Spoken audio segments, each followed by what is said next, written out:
Alright, it's time for another Fusion 360 update, and this time we have some major enhancements. But these enhancements are only available in a Team Hub. You might be asking, what is a Team Hub?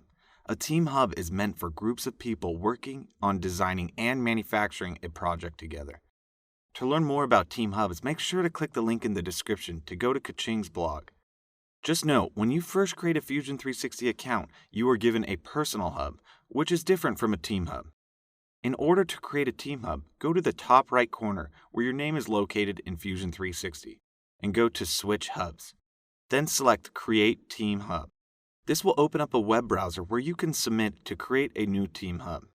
This will create a new environment with 2 default projects. You can click your avatar to switch between your different hubs. Make sure to check out the admin option if you are the admin of a Team Hub for advanced features to administer a team. But this is where it gets tricky, so pay close attention.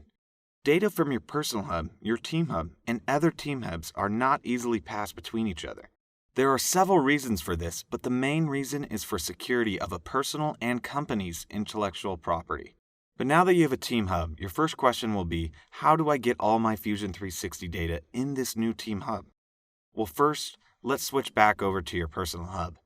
In my case, it's my name. Next, let's locate your project that you would like to transfer to your brand spanking new Team Hub. Select the downwards caret and select Transfer.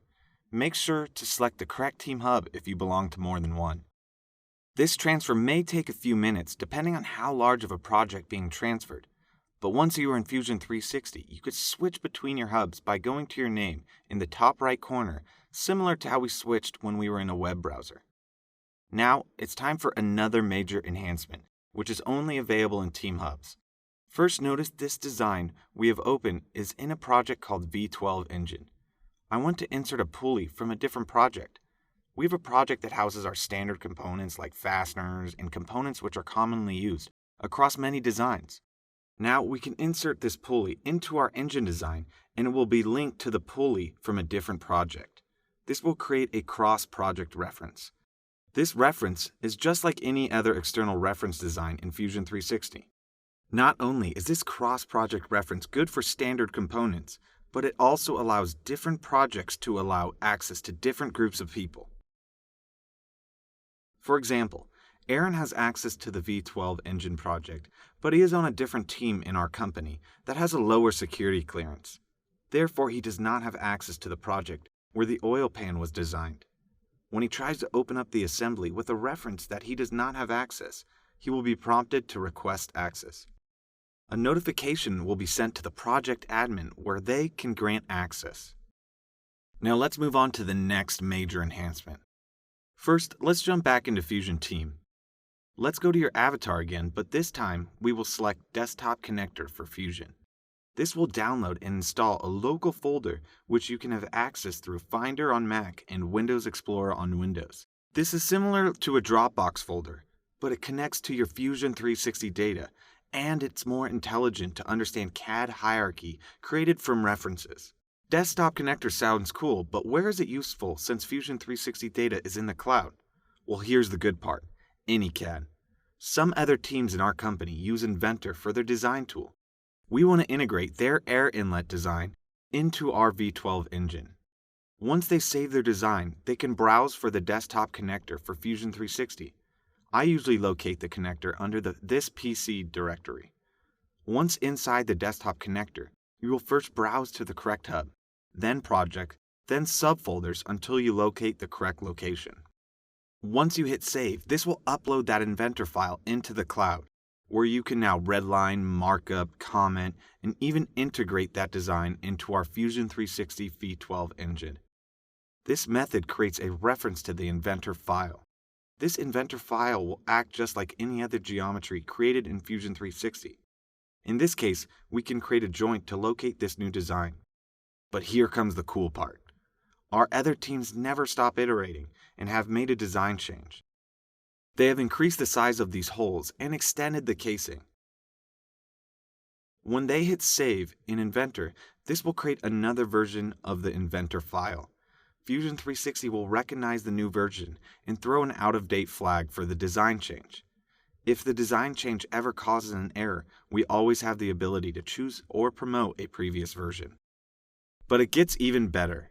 AnyCAD doesn't just improve the interoperability between Fusion 360 and Inventor, but it also works with other CAD data, like SOLIDWORKS.